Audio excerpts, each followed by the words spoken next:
Hi everyone, welcome back to my channel. Today's video is for all of you who want the thick celebrity hair extensions. I'm gonna let you guys know how I make my own at home. So if you guys wanna see that process, then just keep watching. Don't forget to like and subscribe, and let's jump right on it. So I was without my extensions for a week. And I just wasn't me. Like, I am more me without a spray tan than I am without my hair extensions. So if you guys are the same way but don't want to spend all the money in a salon, then make sure to check out this video, but also check out my entire playlist of doing hair extensions at home. I show you how to put in keratin hair extensions, beaded weft, and like how to take care of them, how to take them out. All you really need is a sibling or a friend, anyone who can help you put them in. And in today's video, I'm going to show you guys how to make double wefted beaded weft hair extensions at home. Now, beaded weft hair extensions, I've been quoted between $2,000 to $5,000 in salon. So I can do it here for a couple $100s, and I'm gonna show you how I do that. Now, the only step that I'm not gonna show in this video, but I can totally do it in another video, is cutting your wefts to fit your head. Mine were pre-cut already. I bought them from the hair shop. It's a one-step wefts. So they were already like pre-cut into their own size, and I have 4 sets, so I just combined 2 sets of those to make them extra thick. As you guys can see, I have so much hair now. Usually I would only have half this amount of hair on my head because I only use 1 set of extensions. Now, I wanted that really thick extension look. However, my head is not big enough to fit 2 whole packs of hair extensions on my head. So what I did was combine them so that it's only 1 weft instead of 2 separate wefts. I would have to go like on top of each other on my head. I hope that's making sense for you guys. So we're gonna jump back to the video of me making these extensions so you guys can see the whole process. I do want to preface, I don't really know how to sew. I only know how to sew extensions together and put on the beads. Other than that, I can't fix your shirt, I can't fix your dress. So if you can sew, you can probably just look at the method and do your own thing. But if you're like me who did not know how to sew and had to look up how to sew hair extensions, take a look. I show you what I do. I do poke myself 1,000 times with the little thing because I was looking through the camera, trying to make sure I was on camera. It's a whole thing. But please don't critique me in my sewing skills because I know I can't do it. But what I can do is sew wefts together and sew beads onto wefts and make them stay in your hair. And that's the only thing that matters in this video. So without further ado, let's jump on back so you guys can see the entire process. Starting off, I'm showing you the supplies that you'll need. You'll need a needle and a thread, some nail scissors, and the microlinks. I bought mine from the hair shop, and these are the one-step wefts that I decided to show you how to do. These are my side pieces. So what I'm doing here is I'm putting them together. I want to line them up so I know exactly where I want to start sewing them. And I'm going to start from the end and move my way over. So from the right side to the left side, you start by sticking the needle through the one end and you pull it through, and you'll see there's this little loop. I'm going to stick the needle through that loop. Since I decided to have a really long piece of thread, it makes this a lot harder. So I'm sticking the needle through the loop here. Now, if you are doing this for the first time, I highly recommend using a little bit of thread. I do a big one so I don't have to keep rethreading my needle, but it does make it a lot more difficult to be organized. Now, I went off camera a little bit here, but what I am doing is sticking the needle through the exact same spot that I stuck it through before. Now I'm pulling it through, and what I do at the end is I tie a knot. Now, I don't have a good clip of that right here. If you look right now, you can kind of see I'm threading the needle through the loop that it created in order to create another knot. I promise it sounds confusing, but I show it again at the end when I am threading the microlinks. So then you just cut off the end, you retie your thread so it's still on your needle, and you move on to the next spot. As you guys can see here, I'm showing you the final product. So both wefts are completely sewn together, very sturdy, you guys. Make sure you tie these really tight when you are making these knots so that stays together. Now I am putting on the microlink. It's the exact same process. You stick the needle through the one end, you put it through the loop, and then the only difference is you're going to put one of the microlinks through the needle. I'm doing that right here. I'm trying to show you on camera. It's a lot more difficult to do on camera than I expected. And then so you just let it drop all the way down through the thread. You push it through the exact same spot that you did prior, pull it through, and the microlink will attach itself straight to the weft and it'll be in the perfect position. Sometimes you have to fidget with it a little bit, but it's what I'm doing right here. I'm just like flipping it around because it got caught. And then what you do is you stick the needle through the microlink.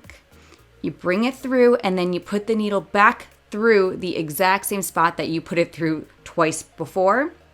That's going to make the microlink stay in place. And then at the end, you tie the knot again. So you'll bring it through, there'll be a loop, you put the needle through the loop, and you tie your knot.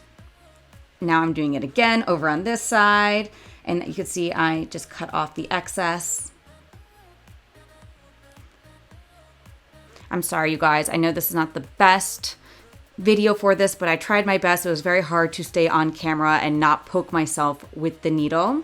So I'm bringing it through again and putting the needle through that loop. That was very difficult to do when your thread is that long. Totally my fault. Pull it tight. Like I said, make sure everything is very tight. You don't want any loose knots. And then I'm going to take the microlink again, put the microlink through the needle, or the needle through the microlink. Be very careful. Then we stick the needle into the same spot as the times we did before.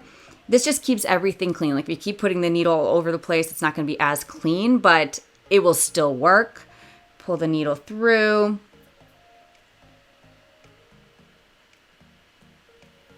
Pull it tight, and the microlink will be attached to your weft. Look at it. Now we just have to knot it through. So what we're going to do again is bring it down through the microlink. Put it through the weft. Be very careful, you guys.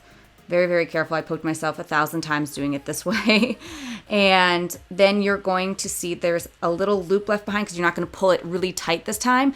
The loop that's left on the end, you can see my fingers trying to pull it out right there. You put your needle through that, and then you're going to pull it very, very tight. You want to make sure there's no loops left. You want it very tight against the weft, and then you can see I'm putting the needle. This is the part that I failed to show you the last 2 times. I'm pulling it really tight because it must have had a loop there.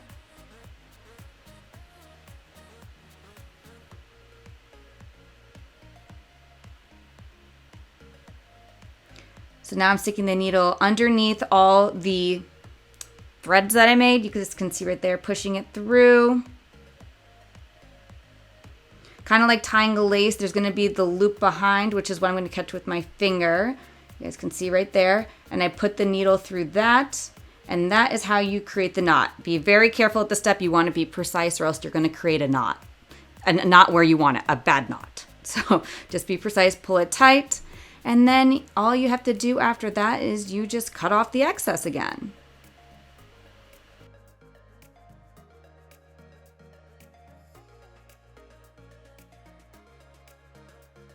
So as you guys just saw, it's a super simple process. It's really easy to do and saves you so much money. And I'll tell you, I don't feel any extra weight in my head. That's one thing that I was worried about. But since I put so many beads on the extension, I put more beads than I usually do than on like a single weft because I wanted to distribute the weight like evenly across my head. That way I didn't feel that tugging. Also last night, like it was no different than just sleeping with the single wefted extensions. It doesn't feel bulky on my head. It really makes everything blend so well. And my natural hair is like right here.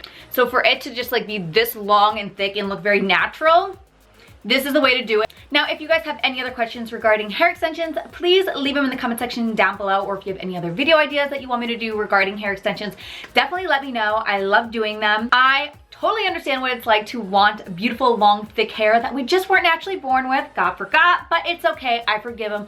My birthday's close to Valentine's Day, so he's probably focusing on other things. And he forgot my hair, and he also forgot my tan, but it is what it is. And then I went to a hair salon. I was quoted $5,000. A girl couldn't even tell me how thick my extensions were gonna be. Like, she didn't know the grams or anything. She's like, oh, we're just using like 2 packs. I'm like, well, how many are in each pack? She had no idea. This lady knew nothing. And that's when I said, you know what?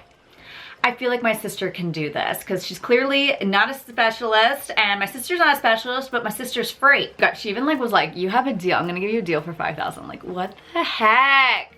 My hair cost me, I think each pack of hair that I use is $295, which yes, that buying 2 packs at a time is expensive. I bought 4 packs over the span of 2 years, so it's not as bad. I also always buy on sales. So always check out, see if there's a sale going on so that you can save some money. And then I just put them together. Now, the cheaper option would not even to buy it from the hair shop, would to go buy some wefts and just sew some of the micro links on there as well. I think I'll do a whole video on that. That way I can show you how to like measure your head and like how big to make each weft. Everyone's head size is different. Not one head is the same. And I have a small head. If you have a big head, you could probably just put like both sets of extensions totally on at once. But if you have a small head, we got a little bit of surface area that we got to work with, and the wind blows, you don't want your extensions showing. So I hope you guys enjoyed today's video. Don't forget to like and subscribe. Follow my Instagrams at caseyelizabeth_YT. I also have 2 TikToks, y'all. 2. One of them is pop culture, where I just like commentate on what's happening in pop culture. The other one is like more personal. I tell you guys about my funny dating stories and kind of just my life. If you're into any of that, definitely go check them out, and I will see you in my next video. Bye.